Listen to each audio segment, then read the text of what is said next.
The beta for Black Ops 7 Zombies is upon us. Now, there is the potential you might be seeing this video after it's live, but I'm recording during it, and as we take our first small dip into Ashes of the Damned, a small section of it in the farm, we can start tearing into the secret Treyarch left laying for us to find. And since we are spending some time in VANDORN farm, I thought, what better way to do it than begin our investigation here? And so in this video, we will be discussing the giant stone pyramid in Ashes of the Damned, the disgusting cube underneath the farm, the VANDORN family's murder spree, and even a bit of Modern Warfare Zombies connections. All of that more will be unveiled, so stay tuned.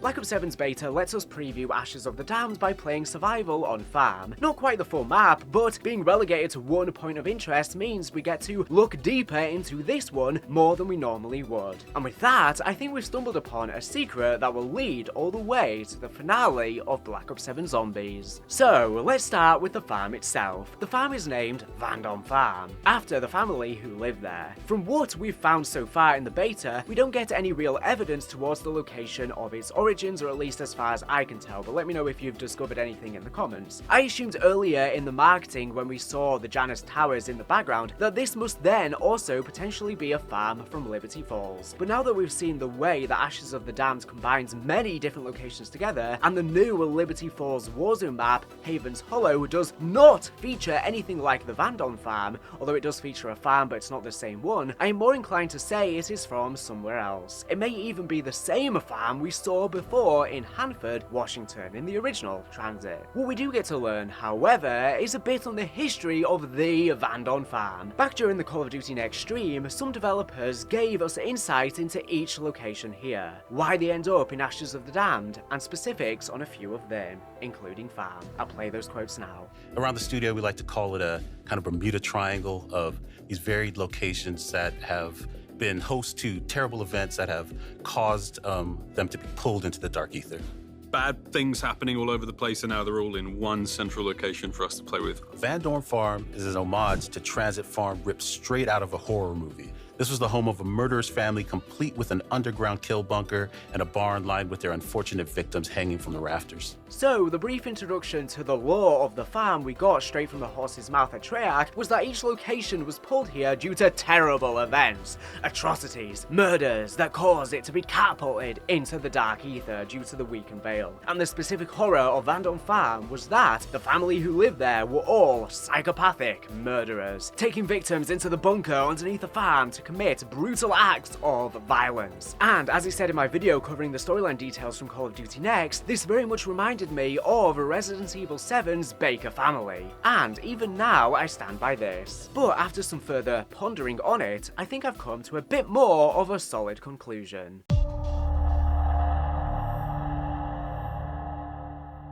Just in case you aren't aware, the Baker family, a rural southern family from Louisiana, transform from ordinary people into a murderous psychopath family due to a fungal mold infection, infected by a bioengineered mold from Eveline, a childlike bioweapon they rescued. The family loses their sanity as the mold rewires their brains, amplifying violent impulses and subjecting them to Eveline's mind control. Driven to kill to protect Eveline, the mold turns them all into a family of killers. The VANDORNs are so directly inspired by the Bakers, then I would suspect their origins are somewhat similar as well. In Resident Evil, the Bakers are warped by an infection, a common trope for Resident Evil villains. In Call of Duty Zombies, however, this is rarely the case. In COD Zombies, a much more common story trope is the evil/tempting entity, the dark and magical voice inside the head of characters, leading them to do wrong, whether it be the Shadow Man, Samantha Maxis, Panos' contact with the Warden/Grey Voice, or the voice of the Apothegons. Many times has this taken place, or even with the Entity and Ava. I suspect we may see the Baker's origins reimagined with this trope as well, and find out some dark ether demonic entity has been leading the VANDORNs and driven their descent into madness.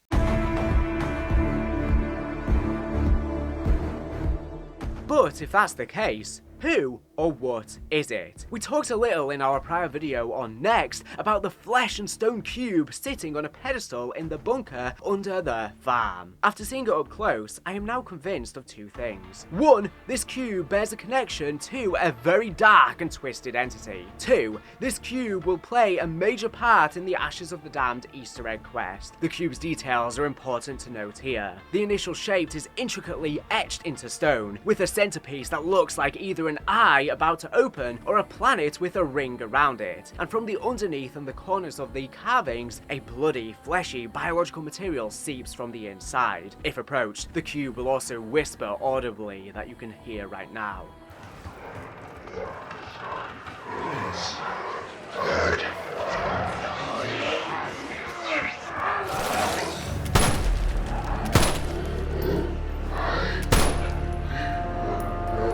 This whispering effect has been used before in zombies, specifically to represent items that tempt people, the MPD, and Richtofen, the summoning key, and Ludwig Maxis in the house. Both of these examples use the same whispering, and these items each tempt someone to do something evil, so we can assume the cube does the same here. And the presentation of its location tells us a lot as well. Not only is it smack dab in the middle of the VANDORN's kill bunker, but it sits high on a pedestal. These factors together suggest to me that it was tempting the VANDORNs to kill, and to either worship or please the cube, they brought the victims to the bunker to sacrifice them to it, rather than just randomly murdering people. But if so, what is the cube? Why is it so magical? Outside the eyeball/planet shape on the front, we don't get too many details. However, the way it's made may give us a hint. This intricately carved stone that seems capable of magic matches something else in the map, the large pyramid at Blackwater Lake. It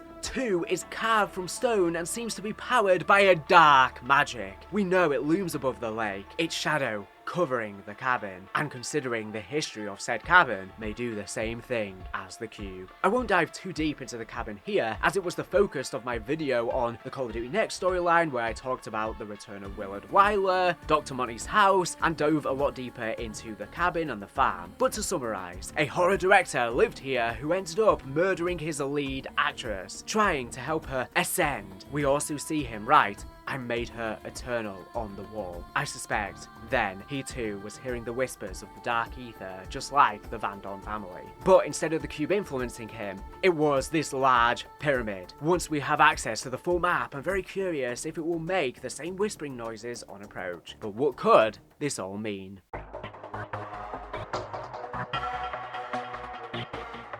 I suspect that these locations and their tragedies may all be tied to the influence of some evil dark ether entity. Perhaps the Great Voice, Warden Cowboy, or perhaps a different Shadow Smith. We will end up finding artifacts like these at every location, with Janus Towers' artifact ending up being the central artifact itself. And if this one is tied to a Shadow Smith, could it even be the hand that is holding Dr. Monty's house and is seemingly keeping them in this safe house between maps? And then this evil entity will be the boss fight of the map, having caused all of these various tragedies across space and time. If that's the case, what are the pyramid and cube? The pyramid, I suspect, may be a parallel to the MPD. If this is the case, then whatever this evil entity is residing in the pyramid right now. Could they even be one of the evil twins? The twins lie. Who knows? But if true, this would mean a majority of the quest is likely going to be centered around opening up this pyramid to release or encounter the entity, or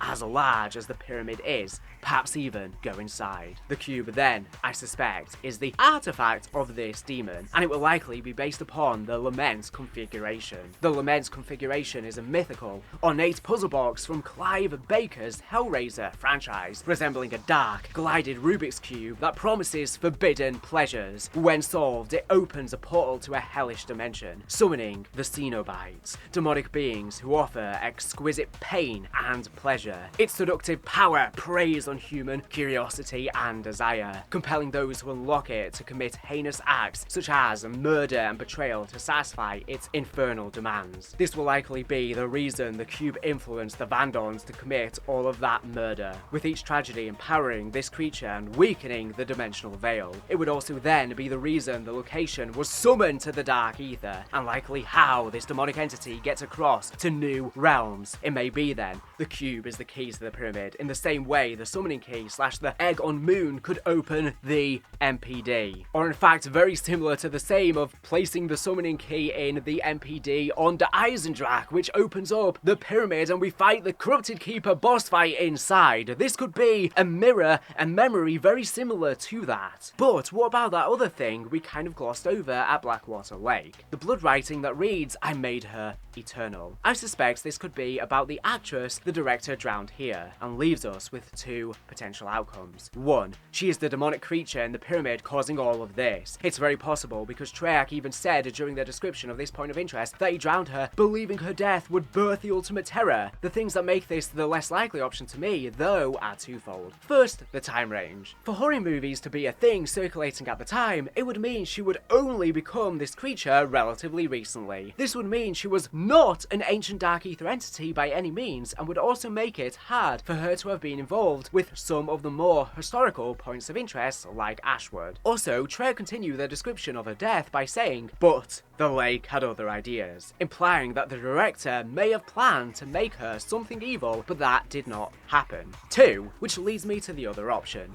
She was indeed made eternal, but isn't the evil character within the pyramid at all. This could potentially set her up as the Easter egg ally character of the map, who will speak to us and guide us through the quest. Perhaps she is one of the twins, and each of them help us to combat the warden and escape. And would this mean that the hand holding up the house in the exfil was indeed her, like I speculated before? Could she be behind the creation of the house? If so, how does she know of its existence? Has she somehow absorbed the memories of Samantha Maxis, or even met her? Very similar with this giant hand, much larger than the house, to how the entity connected with Ava Jansen became this massive creature come the ending of Modern Warfare Zombies. I'm sure whether or not that is her directly, it'll tie into it, maybe even birth the idea of Ava's creation or why Ava is taken in the mirror at the ending of Modern Warfare Zombies. Could she go on to become a Shadowsmith after being recruited by them, but maybe one of the good ones, and becomes this big creature in a very similar vein to this new entity or the twins from Modern Warfare Zombies, which silhouettes do look very similar to Samantha Maxis as a child and the entity too. Only time will tell. For now, I will leave the video here, but let me know your thoughts so far on the storyline and how you've enjoyed the beta, and what you think of farm survival, as well as some of the potential lore we've discussed here. Anyways, thank you for watching the video. Make sure to subscribe if you're not here for the latest and greatest Call of Duty news and information. So anyways, thank you for watching, and bye. To conclude this video, I want to shout out the fact that I finally decided to make a Patreon and Cameo account, both of which will be linked below if you want to help support the channel. On Patreon, you can sign up for the lowest tier of just $1.50 a month to get exclusive access for my Discord, where we can discuss zombies lore, trivia, or whatever you desire. A place where you lot, my community, can better connect. Your names will also appear at the end of videos thanking you. For $5.50 a month, you get all of that, and I will be doing exclusive monthly Q&As. And for $16.50 a month, you again get all of that, and I will be doing exclusive lore videos, such as unpacking niche parts of the Treyarch documents I've been breaking down on my channel that don't as much suit a main channel video. For the highest tier, only for those with the ability to and who really want to help out the channel, you get special bonuses I've yet to determine and verbal shoutouts at the end of every video. Over on Cameo, I can do funny videos reading lines from zombies, memes like "How do we tell him?", birthday wishes for friends or family, or whatever else you desire, practically anything. Of course, none of this is necessary, just watching and enjoying the videos helps me immensely and I greatly appreciate it. However, I think it's about time I start setting up additional revenue streams because Zombies' popularity is tumultuous and always goes through ups and downs. As I'm sure you've lately seen on the channel, viewership is down a lot. We go through big highs when new games release, but then during these drought periods, I need more income stability sustainability, so I don't have to worry as much about it, and I can focus more on improving the quality of the content. My highest quality videos are not always the ones that best please the YouTube algorithms, so instead, this way I can produce my best work knowing I don't have to think as much about how well the content's going to perform. So if you'd like to support me on Patreon for exclusive content or would like a simple Cameo message, you can do so to further support me via the links below, but only if you can afford it and you actually want to help me. Don't feel like you are forced to, don't worry, I'll survive. It would just help relieve some of the pressure during inconsistent periods on the channel, so I don't have to solely rely on AdSense revenue and still maintain the sheer quantity and quality of content that I put out. Obviously I pump out literally a boatload of content, and some of these are absolutely crazy projects over hour-long videos, so it's a lot on my plate, especially when these videos don't perform particularly well. And I've not been doing many sponsorships lately to help supplement revenue either, so it would greatly help. Thank you for any generous person once again who does kindly support the channel. It means the absolute world and will really help keep this boat afloat.